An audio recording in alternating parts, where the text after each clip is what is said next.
Good morning. Today we are going to talk about patterns and sequences, page 10 and page 11. Learning objectives. We have to find the missing terms in any sequence.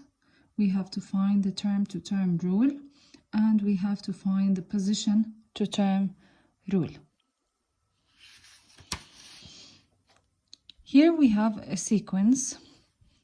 First, I need you to know what do we mean by a sequence. A sequence is a series of related things or events, or the order in which they follow each other.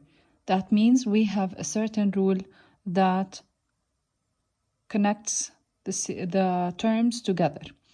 In our example, we have -4, then -1, then 2, then 5.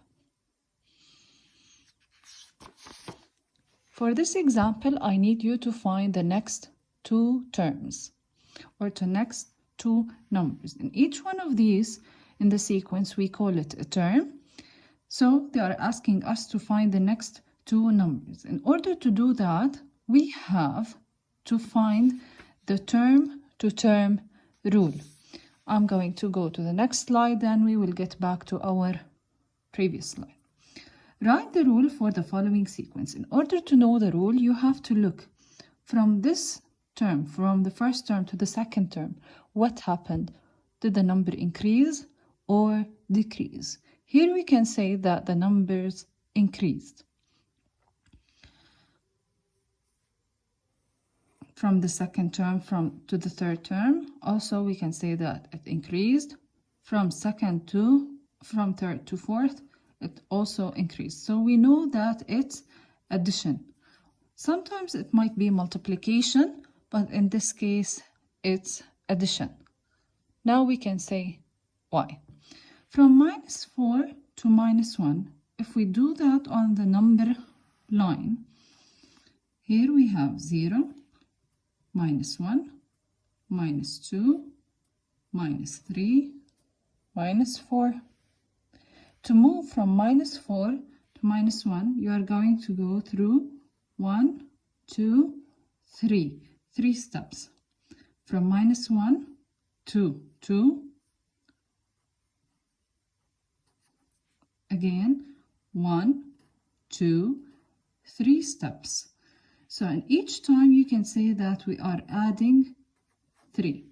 Does this apply here? 2 plus 3 equals 5. So I can say that the term-to-term rule, or the rule for the sequence, is add 3. I will get back to my previous slide.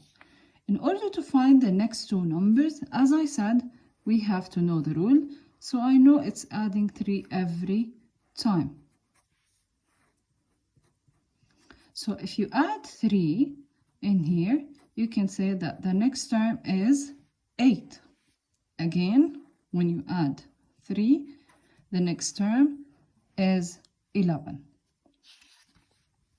So these are the next two numbers.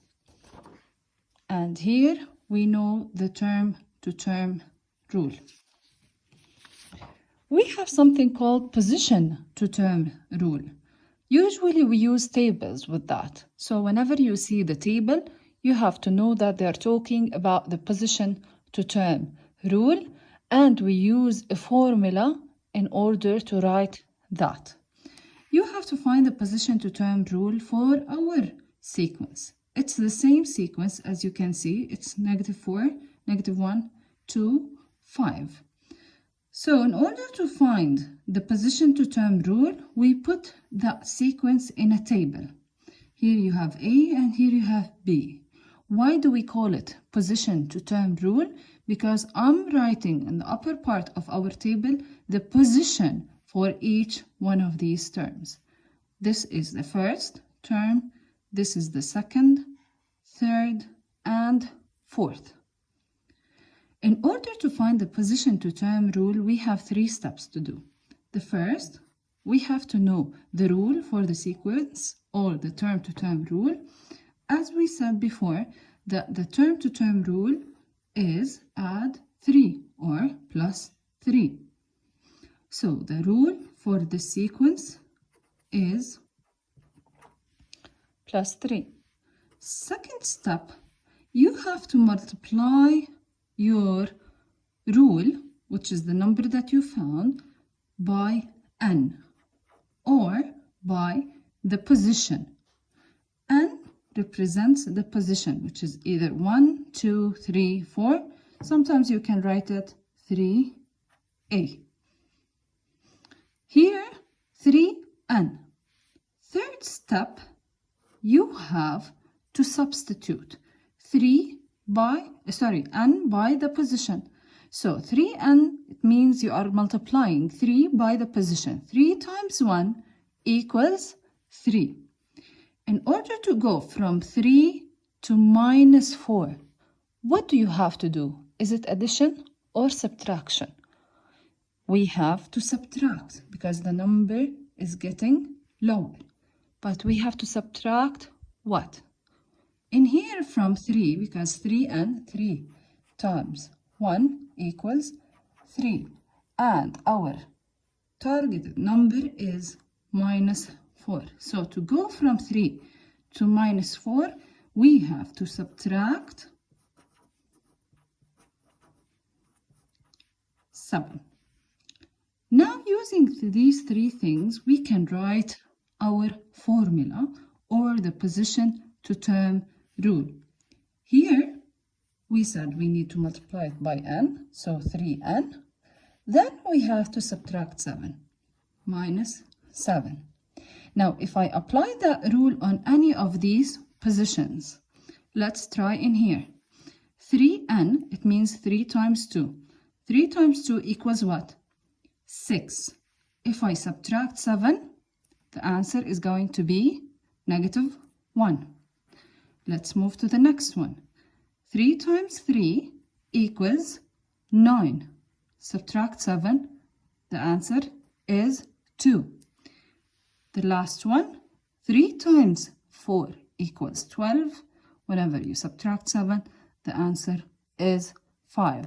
So this rule is called position to term rule, and it applies the relation between the position of the term and your number.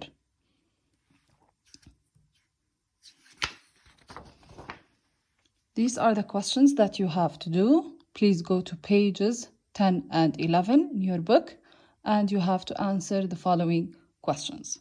Thank you.